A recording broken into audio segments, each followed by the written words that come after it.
दिल्ली में बीजेपी के हेडक्वार्टर्स पर आनंद प्रकाश पांडे मौजूद हैं। आनंद, थोड़ी देर पहले की तस्वीरें बहुत जोशो खरोश से भरी हुई थी क्योंकि उस वक्त बीजेपी और एनडीए की टैली जो थी वो 130 के आसपास चल रही थी। अब वो आंकड़ा 120 है। अभी भी आपको वो कॉन्फिडेंस लोगों के चेहरे पर दिखाई दे रहा है? जी, जिस तरह सीटों का आंकड़ा ऊपर नीचे हो रहा है, भले ही बीजेपी और जेडीयू नेताओं की सांसें अटकी हुई हो, लेकिन जो बीजेपी हेडक्वार्टर में कार्यकर्ता हैं, इनके जोश में कोई कमी नहीं आ रही है। अभी थोड़ी देर पहले बीजेपी कार्यकर्ताओं ने यहाँ पे हनुमान चालीसा का पाठ किया। आज मंगलवार का दिन भी है, तो इन्होंने हनुमान चालीसा का पाठ किया कि बीजेपी और जेडीयू के लिए मंगल हो। और अब ये लोग लगातार नरेंद्र मोदी के नाम के नारे लगा रहा है और इनको अभी भी उम्मीद है, ये तो मान के चल रहे हैं कि भाई बीजेपी और जेडीयू की सरकार बिहार में बन रही है। इनके उत्साह में कोई कमी नहीं आई है। पिछले 2 से 3 घंटे से लगातार बीजेपी हेडक्वार्टर में बीजेपी कार्यकर्ताओं का जमावड़ा बना हुआ है। आपको हम दिखाएं कि अभी भी यहाँ पर सैकड़ों कार्यकर्ता बीजेपी हेडक्वार्टर में डटे हुए हैं और ये बस इंतजार कर रहे हैं कि जैसे ही काउंटिंग खत्म हो और वो यहाँ पे जश्न मना सके। हालांकि इनका जश्न चल रहा है। पिछले 3-4 घंटों से बीजेपी के झंडे यहाँ लहराए जा रहे हैं, नरेंद्र मोदी के समर्थन में नारे लगाए जा रहे हैं और बीजेपी हेडक्वार्टर के ठीक बाहर रोड पर ढोल नगाड़े भी बजे हैं और ये जो नारेबाजी इनकी लगातार चल रही है।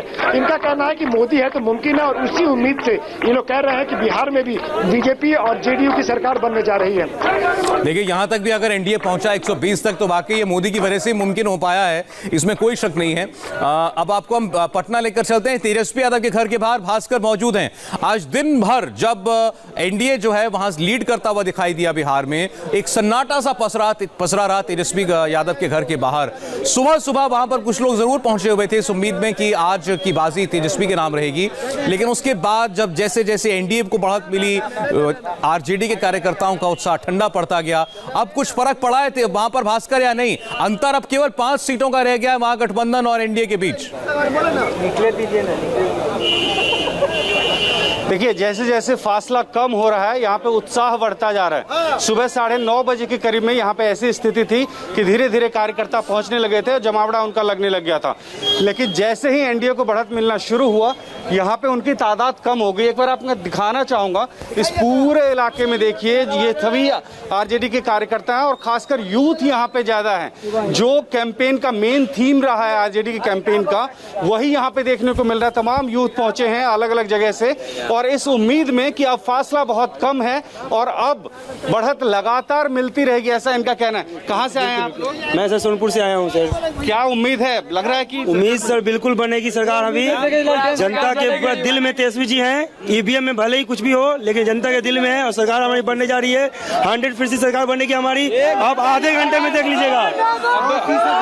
सौरभ, में कुछ लीडर्स घर से बाहर निकले हैं, तमाम कार्यकर्ता और बाकी लोग यहाँ पे पहुंचे हैं। शायद ऑफिशियल बाइट देने की कोशिश की जा रही है। पार्टी की तरफ से आधिकारिक रूप से बयान जारी किया जाएगा। मैं एक बार कोशिश करता हूं उनसे बात करने की।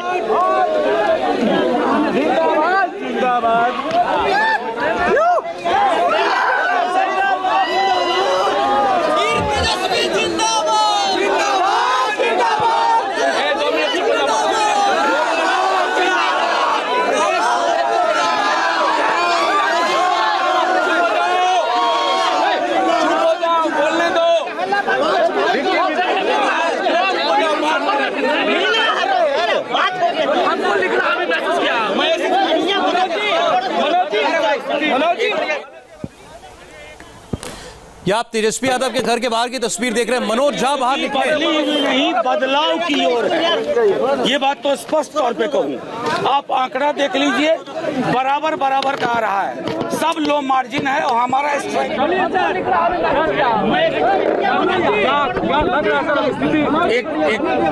अरे एक मिनट मुझे बोलने दीजिए, फिर पूछिएगा। स्थिति बदली हुई नहीं, बदलाव की ओर है, ये बात तो स्पष्ट तौर पे कहूँ। आप आंकड़ा देख लीजिए, बराबर बराबर का आ रहा है। सब लो मार्जिन है और हमारा स्ट्राइक रेट सबसे बेहतर जा रहा है। ये तो मैं कह रहा हूँ साफ तौर पे।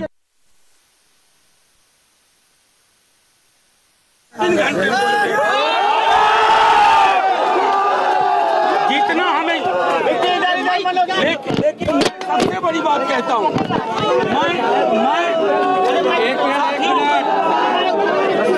सुनो यार साथियों,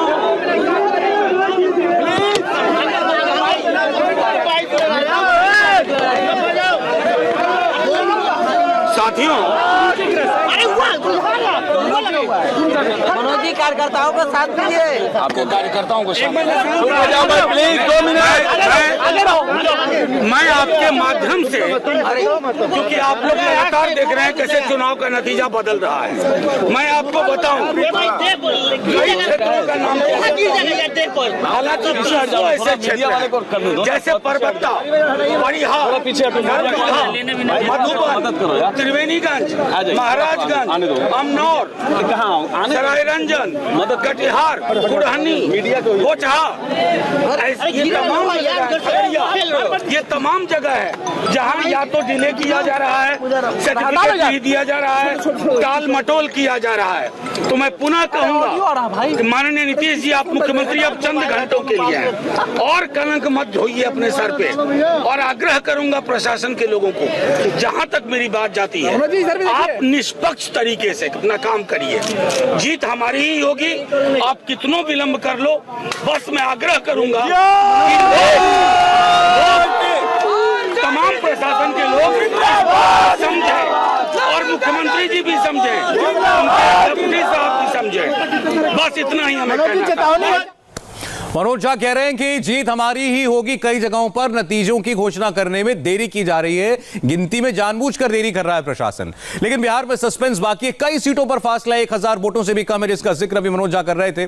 ब्रेक के बाद इन्हीं सीटों पर हम बात करेंगे जो किसी भी वक्त इस पूरे समीकरण को बदल कर रख सकती हैं।